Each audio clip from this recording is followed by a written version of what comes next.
نبی پاک صلی اللہ علیہ وسلم کی حدیث ہے، سنیے انشاءاللہ ضرور دونوں جہاں میں کامیاب ہوگے۔ آپ سنیں گے انشاءاللہ، لیکن جو بھی یہ سنتے ہیں اللہ تعالیٰ ان کو عافیت سے پوری ہدایت کی دولت سے مالا مال فرمائے۔ ایک حدیث میں آیا ہے، حضور اقدس صلی اللہ علیہ وسلم کا ارشاد ہے کہ میں ایسی جماعت کے ساتھ بیٹھوں جو صبح کی نماز کے بعد آفتاب نکلنے تک اللہ کے ذکر میں مشغول ہو۔ مجھے یہ زیادہ پسند ہے اس سے کہ 4 ارب غلام آزاد کریں۔ اسی طرح ایسی جماعت کے ساتھ بیٹھوں جو عصر کی نماز کے بعد سے غروب تک اللہ کے ذکر میں مشغول رہے۔ یہ زیادہ پسند ہے 4 غلام آزاد کرنے سے۔ ایک حدیث میں ہے کہ جو شخص صبح کی نماز جماعت کی نماز سے پڑھے، پھر آفتاب نکلنے تک اللہ کے ذکر میں مشغول رہے اور پھر 2 رکعت نفل پڑھے، اس کو ایسا ثواب ملے گا جیسا حج اور عمرہ کا ملتا ہے۔ اور حج اور عمرہ بھی جو کامل ہو۔ حضور صلی اللہ علیہ وسلم کا ارشاد ہے کہ میں ایک جماعت کے ساتھ صبح کی نماز کے بعد سے آفتاب نکلنے تک ذکر میں مشغول رہوں، یہ مجھے زیادہ پسند ہے، دنیا اور دنیا کی تمام چیزوں سے زیادہ محبوب ہے۔ اسی طرح عصر کی نماز کے بعد سے غروب تک ایک جماعت کے ساتھ ذکر میں مشغول رہوں، یہ مجھے دنیا اور دنیا کی تمام چیزوں سے زیادہ پسند ہے۔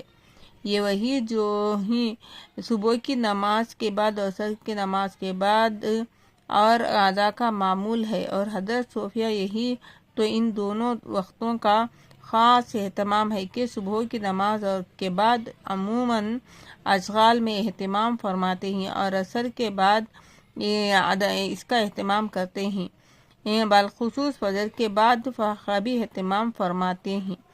یہ دونوں وقت مکروہ وقت ہیں، تو وہ وقت ہمارا نام اعمال فرشتے آتی اور ہم صبح میں آتی ہمارے واسطے میں رزق لے کر آتی، اور شام کے وقت بھی آتی، تو اللہ کے پاس جا کر اللہ پوچھتی جاننے کے باوجود میرے بندے کیا کر رہے تھے، تو فرشتے فرماتی آپ کے بندے ذکر میں مشغول تھے۔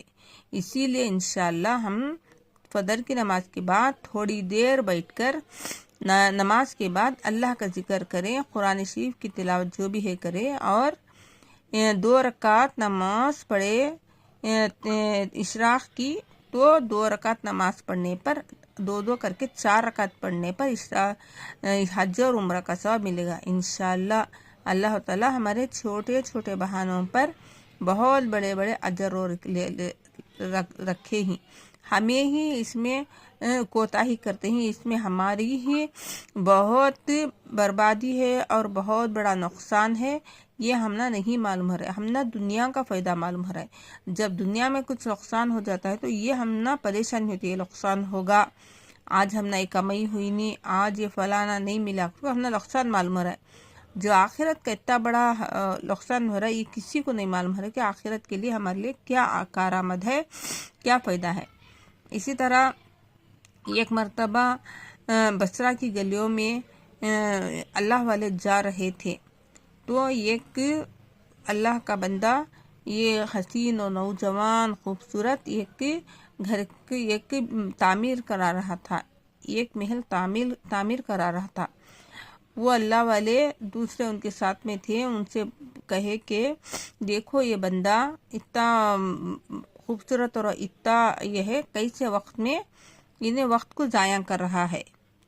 تو وہ اللہ والے دعا کرے اور ان سے بولے کہ جا کے ان سے بات کرو، تو انہوں بات کرے، سلام کر کے بولے مجھے پہچانے کیا، بول کے نہیں پہچانے پر ان کا تعارف کرائے، دیکھو میں ہوں۔ تو انہوں بولے اچھا تمہیں کیسا وقت، اس میں تمہیں ہے نا وقت بیکار کر رہی نا، یہ دنیا کے مرامت کرنے میں، اگر تمہیں مجھے یہ جتنا پیسہ تمہیں اس پر خرچہ کر رہی، یہ تے دینار تے مجھے دے دے تو میں تم نا جنت کی ضمانت دے دوں۔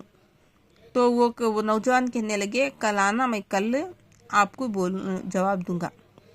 بعد جا کے اللہ والے رات بھر اللہ کے پاس دعا کرے اور تہجد میں دعا کرے، اس بندے کے نصیب کھلنے تھے نا، اس لیے اللہ تعالیٰ ان کو ذریعہ بنائے۔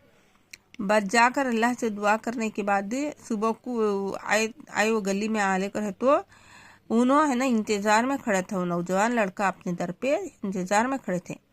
آتے ہی جیسے ہی انہوں آئے تو انہوں بدا کچھ کہے کہ تمہیں جنت کی ضمانت آپ دے رہی کیا؟ ہاں، تو وہ جتنا بھی پیسہ اسے معمر میں لگلے کو تھا وہ تب پورا تھیلی اشرفیاں اٹھا کر دے دیں ان کو۔ تو وہ اللہ والے ایک پرچہ لکھ کر دیے، میں اس نوجوان کے لیے جنت کی ضمانت لیتا ہوں، اللہ تعالیٰ آپ کو جنت دے، بول کے وہ چلے جاتی۔ جانے کے بعد وہ پرچہ انہوں لے کر رکھ لیتی۔ اس کے بعد تھوڑے دن کے بعد ان کا گزر وہاں سے ہوتا ہے، ادھر سے ہولے کو رہے تو جب انہوں دیکھتی تو ان کے گھر میں کنے وہ شوق کے طور پر وہ ٹائم پر لال کپڑا سرخ لگا ہوا ہوتا ہے، اندر سے کچھ رونے کی وہ آوازیں آتی رہتی۔ جب یہ معلوم کرے تو وہ معلوم ہوتا کہ وہ نوجوان کا انتقال ہوگا۔ جب وہ جا کے ان سے معلوم کرے وہاں کے لوگوں سے تو وہ کہنے لگے یہ نوجوان تھا نا، جب اس کا انتقال ہوا تو انہوں ایک پرچہ دیے، دیکھو میرا کفنانے کے بعد نہلا کر کفنانے کے بعد یہ پرچے کو میرے کفن کے درمیان میں رکھ دینا۔ ہم رکھ دیے اور ہمیں لے جا کر ان کو دفن کر دیے۔ تو بعد آ کر ان کو یہ جو اللہ والے جو رہتی ان کو بڑا ایک یہ ہوتا ہے یا کہ اللہ سے دعا کر کے وہ سو جاتی۔ سونے کے بعد خواب میں نوجوان ایک بہت بڑے محل میں سونے کے تخت پر جھولا جھولتے رہتی، بہت خوبصورت ہوتی۔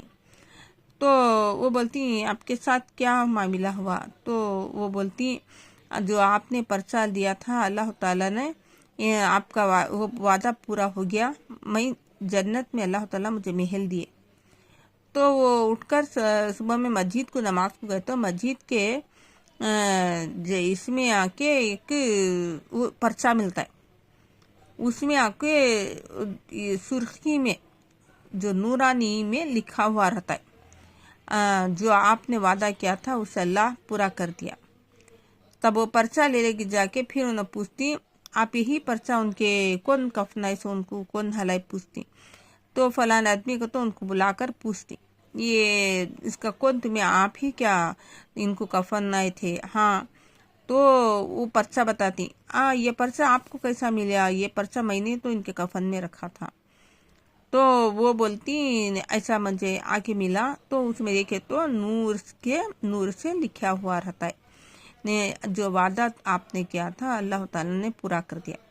دیکھو اللہ والے کیسے کیسے رہتی کہ اللہ تعالیٰ ان کی دعا کو بھی رد نہیں کرتے، اور اللہ تعالیٰ ذریعہ بناتی ان کسی ایک بندے کے پر اللہ تعالیٰ ان کی مغفرت کرنا چاہتی، آپ کے پاس ان کو جنت دینا چاہتی، تو اللہ تعالیٰ کسی ایک اللہ والے کو ذریعہ بناتی۔ وہ دنیا کی وہ نوجوان دنیا میں مشغول تھا، ایک اچھی عمارت معمر کر رہا تھا، تو انہوں کیسا اچھا ہوتا ہے کہ یہ جتنا معمر کو یہ پیسہ لگا رہا وہ مجھے دے گے، تو وہ پیسہ لے کر جاتی، شام تک انہیں اتنا لوگوں میں تقسیم کرتی، شام کے کو ان کے پاس ایک دینار بھی نہیں بچتا، اللہ والے نہیں رکھ لیتے۔